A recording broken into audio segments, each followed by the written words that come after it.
When it comes to auto insurance, it can be tough to know exactly what coverage you need. But the truth is, the coverage you need can vary depending on several factors, such as your state laws, the value of your car, your driving history, and your budget. However, there are some standard coverage options that most drivers should consider.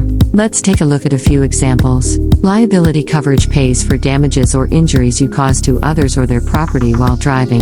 Personal injury protection, or PIP, pays for medical expenses and lost wages for you and your passengers if you are injured in an accident. Comprehensive coverage pays for damages to your car that are not the result of an accident, such as theft, vandalism, or weather-related events. Collision coverage pays for damages to your own car if you are involved in an accident, regardless of who is at fault. And if you're involved in an accident with a driver who doesn't have enough insurance to cover your damages, uninsured or underinsured motorist coverage can protect you.